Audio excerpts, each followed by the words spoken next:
A chuva caía como lâminas afiadas sobre Lisboa naquela noite de outono, e João, com o coração apertado como um punho cerrado, olhava para o espelho rachado do quarto apertado em Alfama, vendo não um homem de 30 anos, mas um estranho forçado a trair sua própria alma.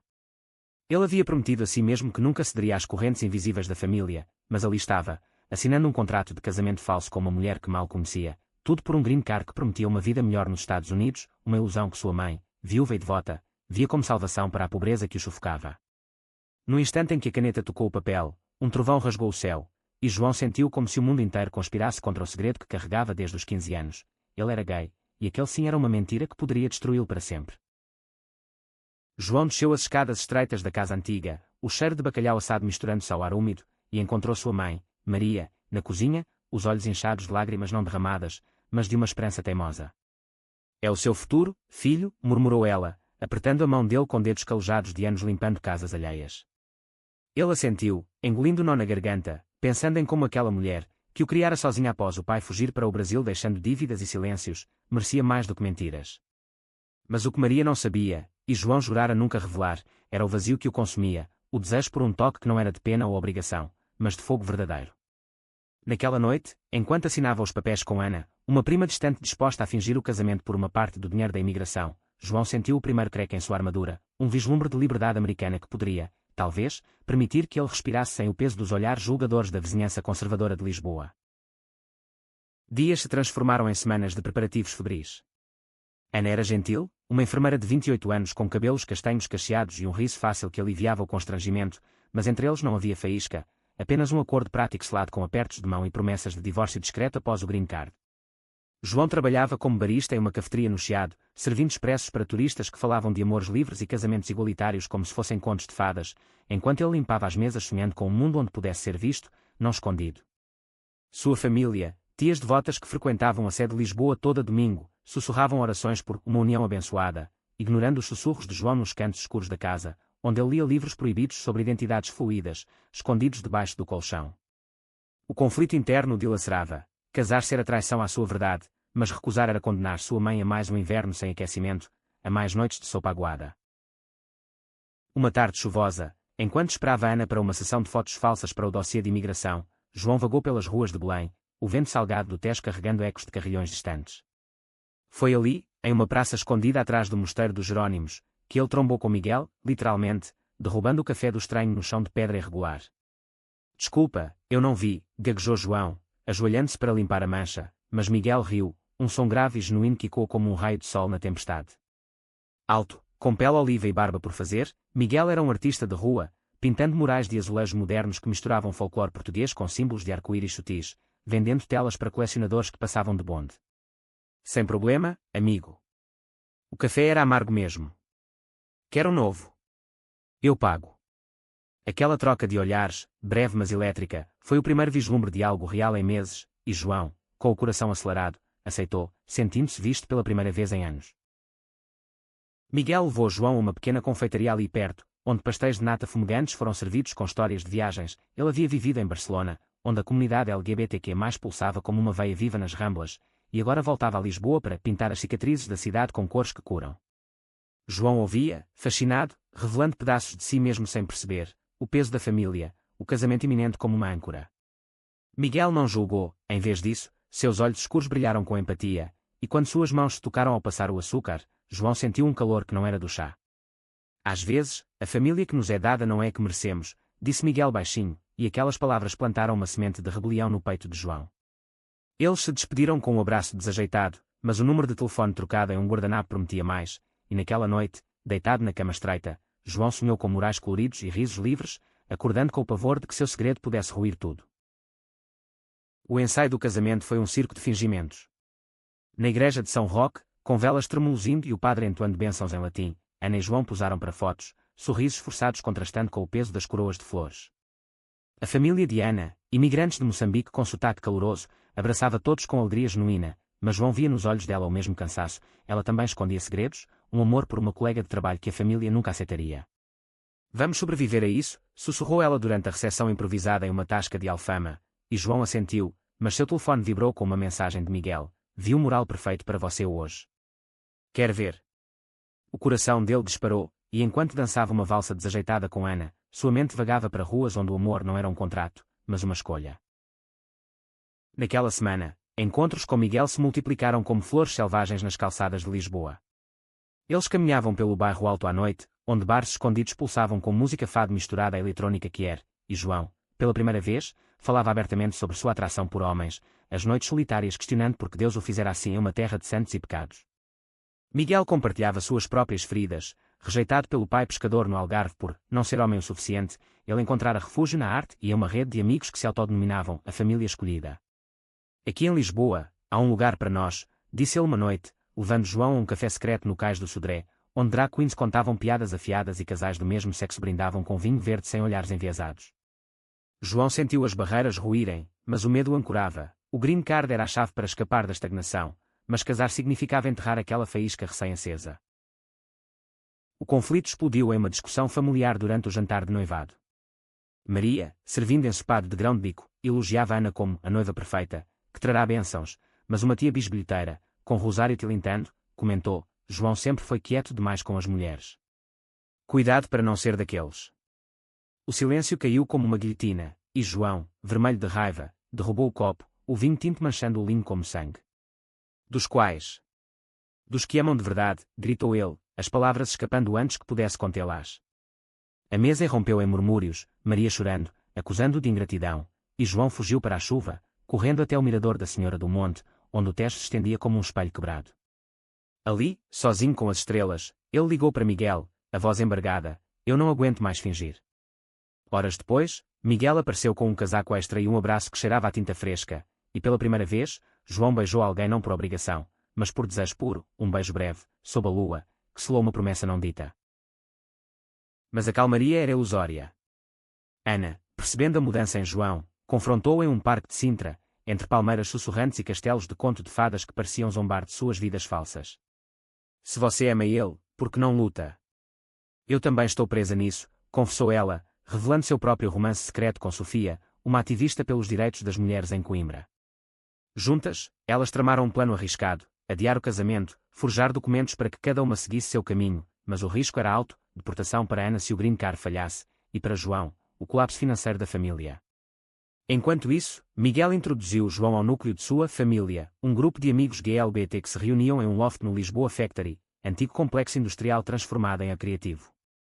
Havia Tiago, um transgênero que dirigia um podcast sobre identidades portuguesas, Lena, lésbica e chefe que infundia pratos tradicionais com toques queer, e o grupo cantava fado reescrito com letras de empoderamento, curando feridas coletivas. João encontrou ali um lar provisório, rindo pela primeira vez em meses, mas o fantasma do casamento pairava como uma sombra. O clímax se aproximou com a chegada de inspetores da imigração americana para uma visita surpresa, em Lisboa, parte do processo de verificação. Maria, desesperada para impressionar, transformou a casa em um altar de normalidade, fotos antigas de João com primas, cruzes benditas por todo lado, e Ana forçada a dormir no quarto dele para simular intimidade.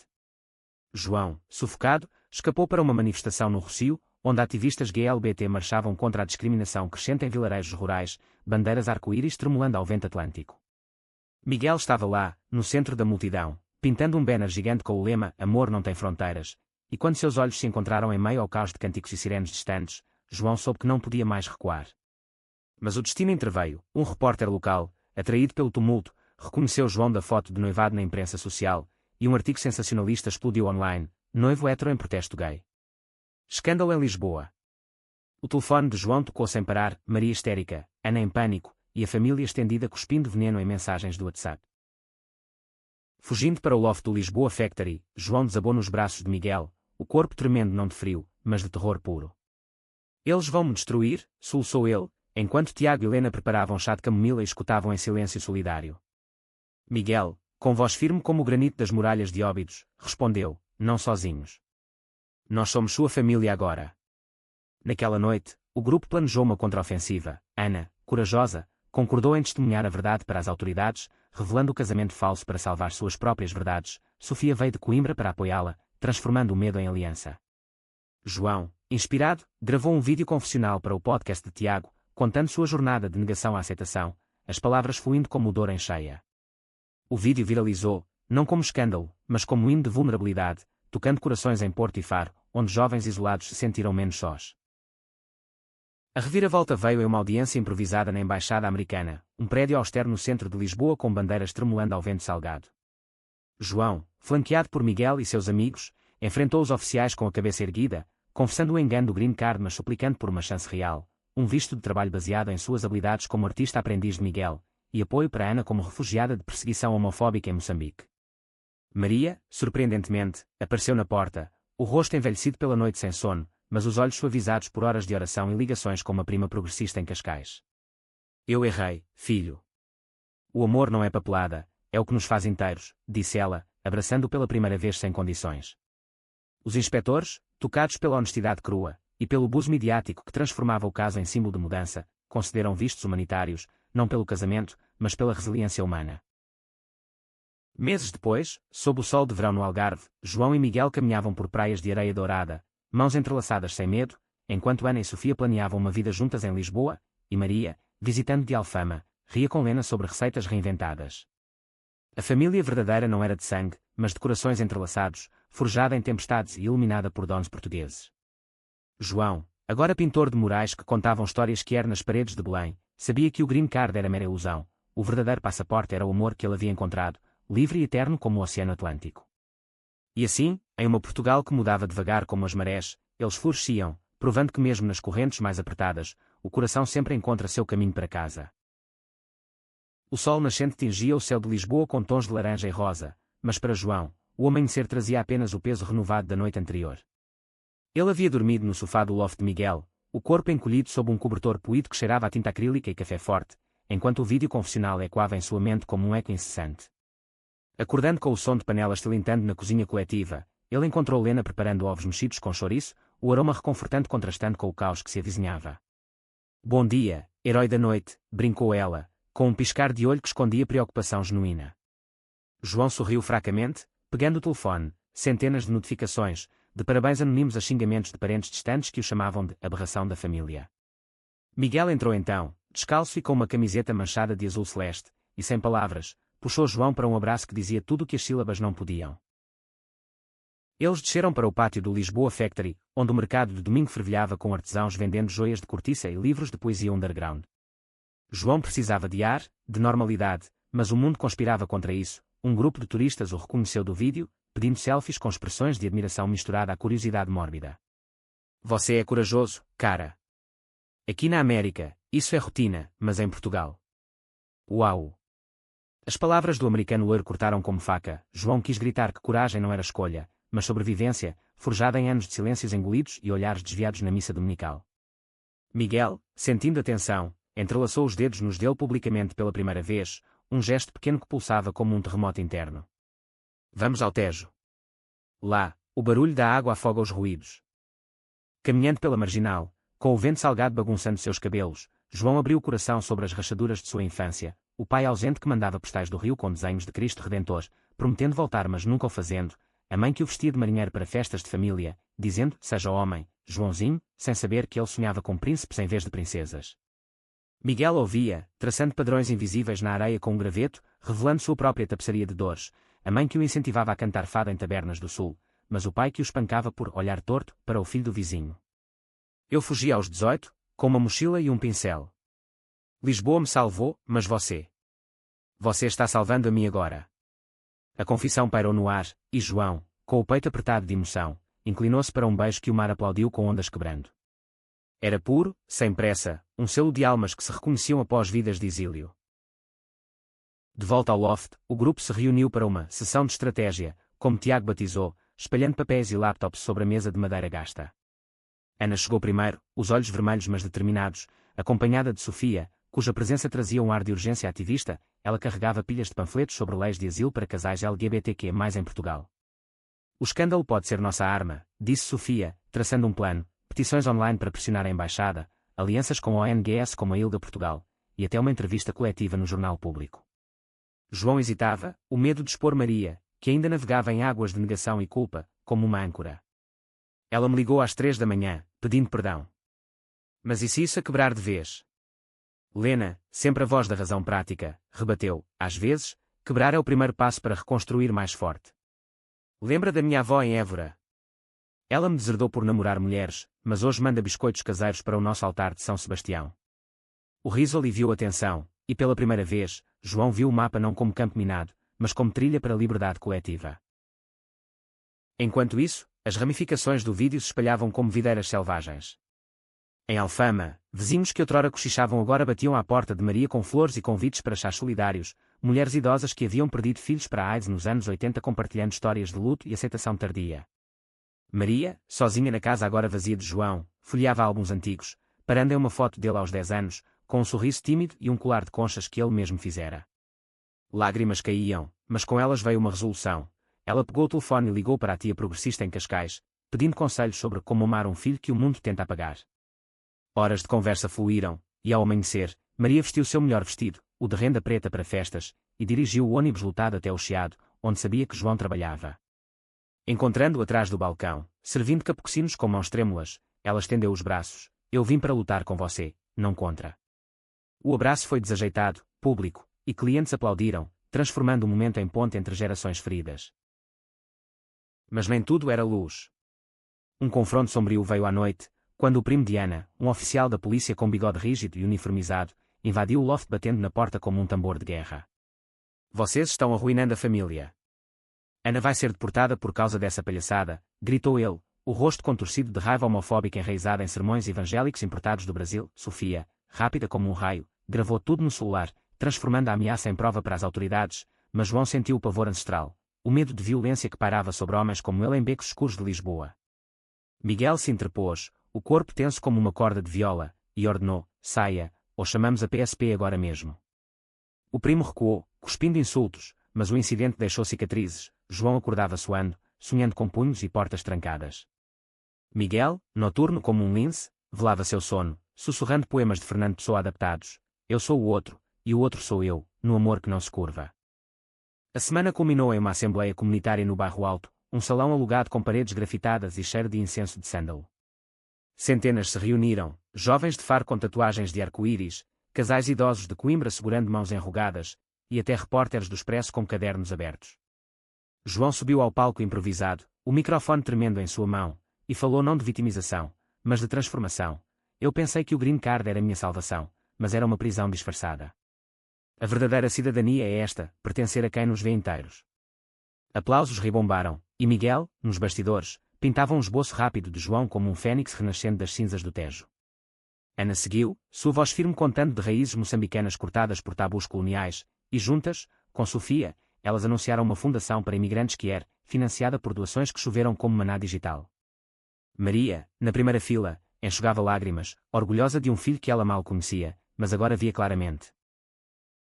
No crepúsculo, enquanto a multidão se dispersava para bares onde fado se misturava a pop que era, João e Miguel subiram ao castelo de São Jorge, as muralhas antigas testemunhas de reis e revoluções. Lá em cima, com Lisboa aos pés como um tapete de luzes, eles trocaram votos não formais. Eu escolho você, não por necessidade, mas por graça. O beijo que se seguiu foi interrompido por fogos de artifício distantes, uma festa de São João adiantada. E João riu, sentindo o peso se dissolver no ar noturno. Mas o amanhã traria novas batalhas, audiências formais, reconciliações familiares tensas, e o desafio de construir uma vida sem as muletas do fingimento. Ainda assim, pela primeira vez, ele acordava não com dread, mas com anseio, pelo próximo traço no mural, pelo próximo abraço de Maria, pelo amor que florescia como oliveiras centenárias na terra portuguesa. Verão irrompeu em Lisboa como uma amante impetuosa, com azulejos reluzindo sob o sol inclemente e o ar carregado de jasmim e mar. João, agora coproprietário de uma pequena galeria no Cais do Sodré graças a uma doação anónima de um colecionador tocado pelo vídeo, passava dias organizando exposições de arte que era, telas de Miguel retratando amantes entrelaçados em padrões de azulejos moriscos, esculturas de Tiago feitas de sucata industrial simbolizando identidades fragmentadas e recompostas. A rotina era um bálsamo, mas as sombras persistiam, chamadas semanais da Embaixada Americana, cheias de burocracia e prazos que se estendiam como teias de aranha.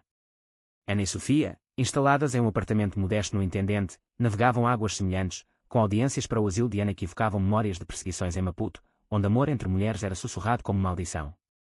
Estamos nessas juntas, diziam elas em chamadas de vídeo, e João, vendo a força delas, sentia sua própria crescer como raízes profundas no solo argiloso do Douro. Uma surpresa agridoce veio com a visita de um tio distante de João, vindo de Évora com vinhos tintos e olhos evasivos. O homem, Viúvo como Maria e dono de vinhedos familiares, sentou-se na varanda da casa em Alfama, o Tejo ao fundo como pano de fundo para confissões relutantes. Eu sabia do seu pai, sabes? Ele não fugiu por dívidas. Fugiu porque amava um homem no rio. Um cantor de samba. As palavras caíram como pedras no rio, ondulando o passado de João. Imagens fragmentadas surgiram, postais com caligrafia trêmula, ausências que ele atribuíra à fraqueza, agora reveladas como segredos paralelos. O tio estendeu uma carta amarelada, escrita pelo pai anos antes da morte. Filho, se leres isto, perdoa-me por não ser o que esperavas. Ama como teu coração mandar, pois é o único caminho para a paz. João chorou então, não de dor, mas de liberação, abraçando o tio com uma gratidão que curava gerações. Maria, escutando da cozinha, juntou-se a eles, e pela primeira vez, a família falou abertamente de amores não ditos, toando com copos de porto sob as estrelas. Miguel, testemunha silenciosa dessa reconciliação, sentia inveja não amarga, mas inspiradora. Sua própria família no Algarve permanecia um abismo, com o pai mandando mensagens curtas sobre pescarias ruins e a mãe respondendo com silêncios cúmplices. Para distrair as dores mútuas, eles escaparam para um fim de semana em Sintra, onde florestas encantadas e palácios góticos pareciam saídos de contos de Essa de Queiroz. Alugando bicicletas, pedalaram por trilhas sombreadas, parando em mirantes para piqueniques de queijos e figos maduros. Aqui, sinto como se o mundo fosse nosso, murmurou João, deitado na grama com a cabeça no colo de Miguel, traçando mapas imaginários no peito dele. Mas o idílio foi interrompido por uma ligação de Tiago, problemas no podcast. Alguém hackeou o episódio sobre ti, comentários tóxicos inundando, ameaças de doxing. O paraíso se dissolveu, e eles aceleraram de volta a Lisboa, o carro vibrando com tensão não resolvida. O EC era obra de trolls organizados, um grupo extremista católico de Santarém que via a Ascensão Quier como ameaça à tradição lusitana. Mensagens anônimas chegavam: arrependei-vos, sodomitas, ou o fogo de Sodoma virá. João, que havia encontrado refúgio na fé de Maria, visitas à Basílica da Estrela onde ele acendia velas por paz interior, agora via a religião como arma dupla. Lena sugeriu contra-ataque criativo, uma live no Instagram com artistas aliados, transformando o ódio em arte. O evento, batizado Fogo de Esperança, lotou o loft com microfones improvisados e telas projetando murais de Miguel que fundiam cruzes com arco-íris, simbolizando redenção interseccional. João moderou, sua voz ganhando força a cada testemunho, um jovem de Setúbal contando de tentativas de suicídio por bullying escolar, uma lésbica de Braga descrevendo reconciliação com a mãe através de cartas trocadas. Os trolls tentaram invadir o chat, mas a moderação rápida e o influxo de apoio global, de Nova Iorque a Berlim, afogaram o veneno em ondas de solidariedade. No rescaldo, João e Miguel confrontaram as inseguranças que o incidente desenterrara. Sentados no terraço de um bar no Bairro Alto, com vistas para o castelo iluminado, Miguel confessou: eu tenho medo de te perder para essa família que você reconquistou. E se eles te puxarem de volta para o armário? João, tocando o rosto dele com dedos suaves, respondeu: você é minha âncora agora. Sem você, eu ainda estaria afundando. O diálogo se aprofundou em promessas, viagens futuras a Machu Picchu para honrar raízes indígenas de Miguel, aulas de fado para João cantar sua dor. Mas o destino, caprichoso como o fado, jogou outra curva. Ana ligou em pânico, anunciando gravidez, não de um amante casual, mas de uma doação de esperma planejada com Sofia para formar uma família não tradicional. É uma bênção, mas com o asilo pendente. E se nos separarem? O grupo se mobilizou, Lena cozinhando refeições nutritivas, Tiago conectando com advogados pro bono, e João sentindo o laço se fortalecer em camadas inesperadas. Maria, evoluindo de espectadora para participante, surpreendeu todos ao se voluntariar para creche comunitária no Intendente, sendo mantas de tricô com padrões de conchas, um aceno ao colar de infância de João. Eu quero ser avó para todos vocês, disse ela em uma reunião, os olhos brilhando com uma fé renovada que abraçava o diverso. Essa aceitação catalisou uma visita ao Algarve, onde Miguel enfrentou seu passado. João acompanhou de trem, o clique-claque das rodas e quando batimentos cardíacos acelerados. Chegando a Lagos, com praias de falésias dramáticas e o Atlântico rugindo, eles bateram à porta da casa de pescador, o pai de Miguel, um homem encurvado pelo sol e pelo sal, abrindo com surpresa azeda. O que queres, rapaz? Dinheiro. Mas Miguel, com João ao lado como escudo silencioso, estendeu uma tela, um retrato do pai jovem, capturado de fotos antigas, com olhos que outrora sonhavam. Quero paz, pai. E para você ver quem eu sou. O silêncio se estendeu, quebrado apenas por gaivotas, até que o velho, com voz rouca, murmurou: entra. A mãe fez cataplana. Foi um começo frágil, jantares tensos regados a vinho, histórias de tempestades no mar que metaforizavam vidas turbulentas, mas o abraço final, hesitante, plantou sementes de cura. De volta a Lisboa, com o outono tingindo as folhas de castanho, João refletia em um diário recém-iniciado, páginas cheias de esboços e dúvidas.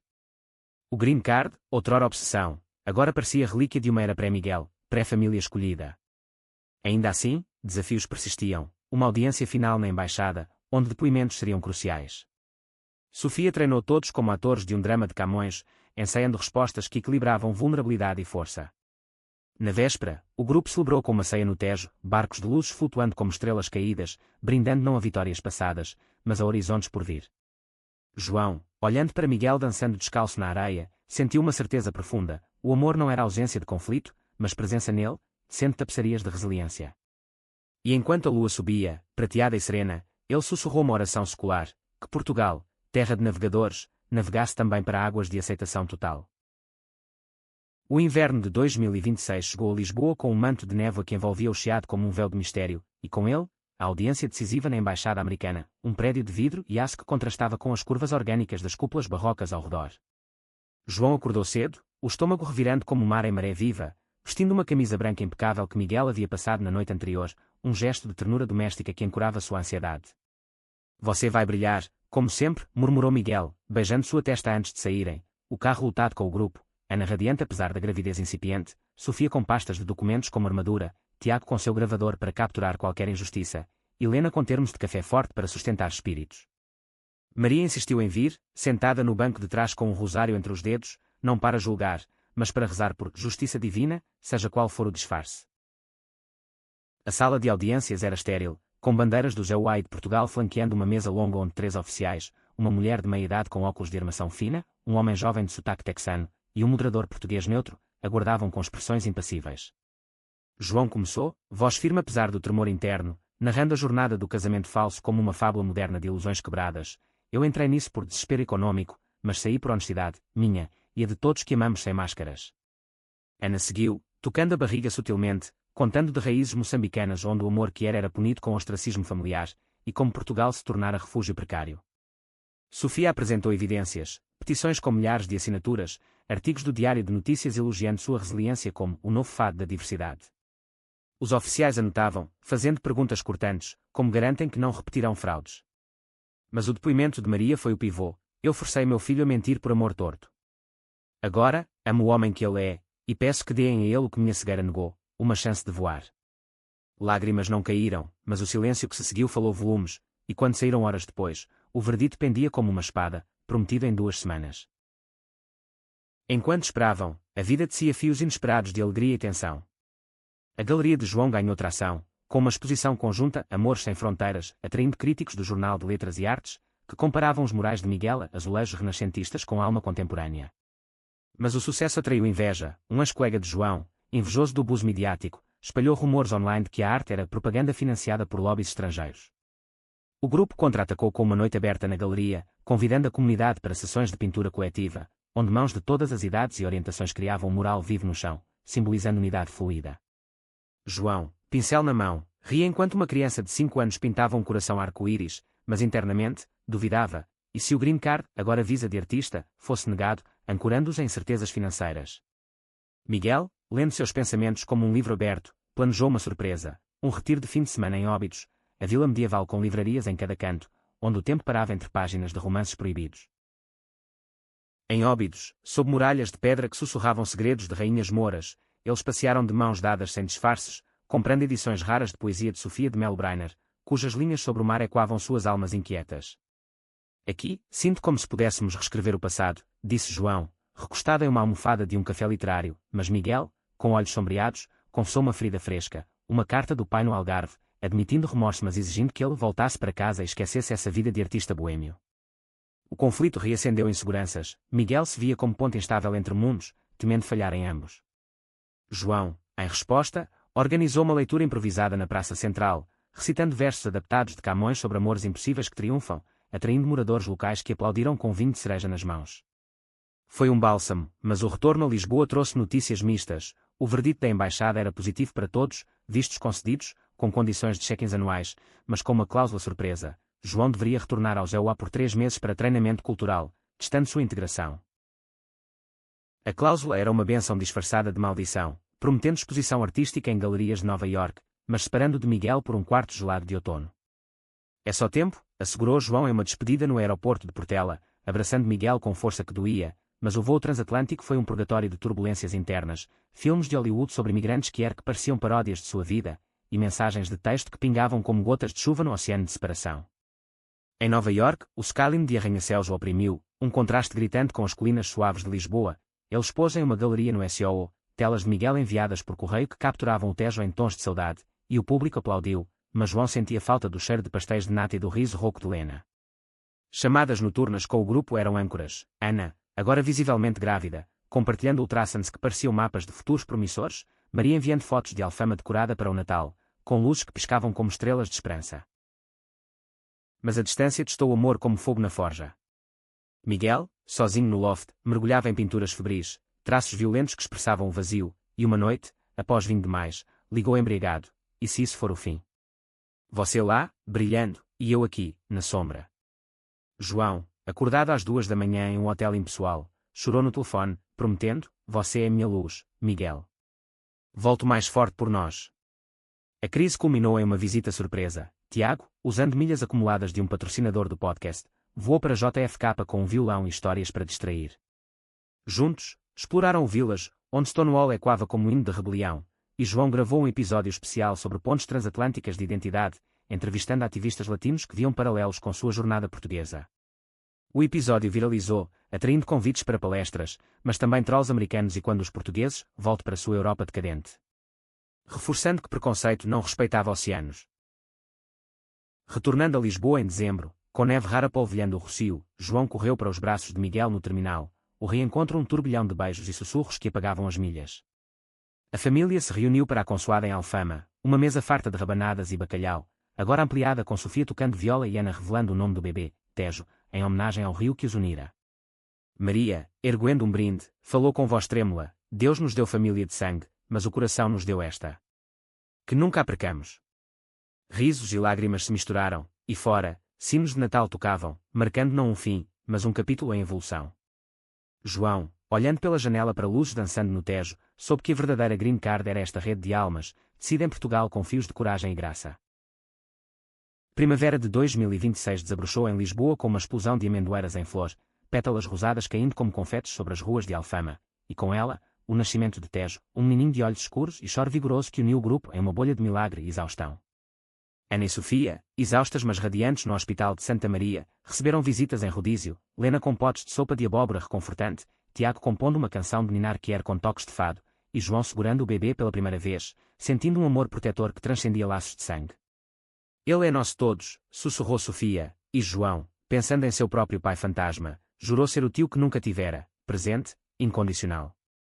Maria, avó improvável, tricotou um cobertor de lã com padrões de ondas, murmurando orações antigas enquanto embalava Tejo, curando feridas de infertilidade que carregara em silêncio por décadas. A galeria prosperava, agora um hub para workshops onde imigrantes compartilhavam histórias através de arte, uma mulher trans de Cabo Verde esculpindo máscaras de resiliência, um casal gay de Ucrânia pintando bandeiras híbridas de azuis e arco-íris. Miguel, inspirado pela paternidade adotiva coletiva de Tejo, lançava uma série de murais pela cidade, Famílias Invisíveis, retratando famílias escolhidas contra fundos de monumentos portugueses, de Belém a Porto. Mas o sucesso trazia pressões. Um curador francês oferecia exposição em Paris, exigindo que Miguel viajasse sozinho por meses, reacendendo medos de separação. Não posso te perder de novo, confessou João em uma noite chuvosa, deitados no loft com o som da chuva no telhado de zinco. Miguel, traçando o contorno do rosto dele à luz de uma lâmpada fraca, rebateu: então vem comigo. Façamos de Paris nossa próxima aventura. A ideia germinou, um plano para equilibrar raízes lisboetas com asas europeias, mas o conflito familiar surgiu. O pai de Miguel, melhorando devagar, convidava para Páscoa no Algarve, um teste de reconciliação que exigia vulnerabilidade crua. A Páscoa no Sul foi um ritual de tensões e toasts. A casa de pescador em Lagos cheirava a alfarroba e mar, com a mesa posta para fava assada e ovos pintados à mão. O pai de Miguel, agora com mãos trêmulas de artrite, serviu vinho local em silêncio inicial, mas após o cordeiro, ergueu o copo: eu fui um tolo, filho. Via o mar como inimigo, mas ele ensina que ondas voltam transformadas. Lágrimas escorreram barbas grisalhas, e Miguel, com João ao lado como ponte silenciosa, perdoou não com palavras grandiosas, mas com um abraço que cheirava a sal e redenção. A mãe, Quieta como uma concha, juntou-se depois, oferecendo um colar de conchas, e quando de infância de João, como talismã de proteção. Foi frágil, com silêncios sobre o namoro de Miguel preenchidos por histórias de tempestades passadas, mas plantou sementes. O pai prometeu visitar a galeria, um passo vacilante para o mundo do filho. De volta ao norte, uma crise coletiva testou os laços. Tiago recebeu diagnóstico de depressão clínica, o peso de anos moderando vozes marginalizadas cobrando seu preço em noites insones e criatividade estagnada. O grupo circundou como um clã protetor, sessões de terapia coletiva no loft, caminhadas terapêuticas pelo Monsanto onde o verde da floresta engolia ansiedades, e noites de cinema com filmes de Pedro Almodóvar que celebravam loucura como arte. João, que conhecia os abismos da negação interna, sentou com Tiago sob um sobreiro centenário, compartilhando diários de sua própria jornada. A escuridão não é o fim, é o sol para luzes novas. Miguel contribuiu com arte-terapia, pincéis e telas transformando dor em abstrações vívidas, e aos poucos, Tiago emergiu, lançando um episódio sobre saúde mental que ressoou como sino de catedral. O verão trouxe o batizado de Tejo, uma cerimônia eclética na sede de Lisboa, não católica rígida, mas uma bênção interreligiosa com rabino, imã e padre progressista, simbolizando a tapeçaria diversa da família. Vestido de linho branco, Tejo gorgolejava no colo de Ana, enquanto padrinhos, João e Miguel de um lado, Lena e Sofia do outro, prometiam guiar com amor inclusivo. Maria, com véu de renda ancestral, chorou abertamente, vendo no neto uma ponte para o futuro que ela quase sabotara. A recepção no Lisboa Factory foi uma festa de cores, fado tocado em violas elétricas, danças de grupo que misturavam tango argentino com vira-minhota, e discursos que teciam gratidão como fios de ouro. Mas em meio à alegria, uma sombra, um artigo no Correio da Manhã questionava os vistos como privilégios para ativistas, reacendendo escrutínio burocrático. Advogados foram acionados, petições renovadas, e o grupo, fortalecido pelo batizado, enfrentou com unidade, transformando dúvida em manifesto público. Outono os levou a Paris, uma escapada de 2 semanas onde a cidade luz se curvava ao romance deles. Hospedados em um apartamento no Marais, bairro que era parisiense, eles vagavam por cafés onde Sartre outrora debatia existencialismo, agora e quando em conversas sobre identidades fluídas. A exposição de Miguel no Centre Pompidou foi um triunfo, críticos do Le Monde elogiavam a saudade portuguesa em estado em modernismo, e João, curador informal, conectava com artistas locais, forjando alianças transfronteiriças. Mas a distância de Tejo e Maria pesava, chamadas de vídeo mostrando o bebê engatinhando em Alfama, e uma noite, após vernissage, João confessou saudades. Paris é sonho, mas Lisboa é casa. Miguel, bebendo absinto diluído, propôs: então construamos casas em ambos, raízes que se estendem. A ideia de uma rede de galerias europeias nasceu ali, sob a Torre Eiffel cintilante, um farol para amores nomades. Retornando, encontraram Tejo dando primeiros passos, cambaleante para os braços de João com um riso borbulhante que curava fadigas de viagem. A família expandia-se, Lena anunciava noivado com uma violinista de Porto, uma união que prometia concertos de fado fusion. Mas o clímax emocional veio com o aniversário de 1 ano de Tejo, celebrado em uma praia do Estoril, com fogueiras e histórias contadas ao redor do fogo. João, segurando Miguel pela cintura enquanto ondas lambiam a areia, refletiu sobre a jornada, do casamento forçado à família tecida em conflitos e confissões, cada cicatriz uma medalha de sobrevivência. Nós somos o green card uns dos outros, disse ele, e o grupo, em círculo, icou com brindes ao mar, jurando lealdade eterna. Portugal, com suas marés eternas, testemunhava o florescimento de almas outrora exiladas, provando que amor verdadeiro não pede permissão, ele simplesmente é. O ano de 2027 amanheceu com um Lisboa renovado, ciclovias serpenteando pelo Tejo e murais de Miguel agora permanentes em pontos pedonais, símbolos de que a cidade abraçava sua diversidade como um amante antigo reencontrado. João, aos 32, sentia-se transformado. O homem que assinara papéis falsos por desespero agora dirigia uma fundação, Pontes Arco-Íris, financiada por grandes europeus, oferecendo bolsas para artistas que eram imigrantes. Tejo, agora um toddler tagarela com cachinhos indomáveis, frequentava creches bilíngues no Chiado, aprendendo português e inglês com canções que misturavam Zeca Afonso com lullabies de Nina Simone. A rotina era um mosaico de alegrias cotidianas, cafés matinais com Miguel, onde esboçavam projetos futuros, jantares semanais em Alfama, com Maria regendo a mesa como matriarca orgulhosa, experimentando receitas moçambicanas de Sofia para homenagear raízes de Ana. Mas o passado, como fantasmas de fado, sussurrava retornos.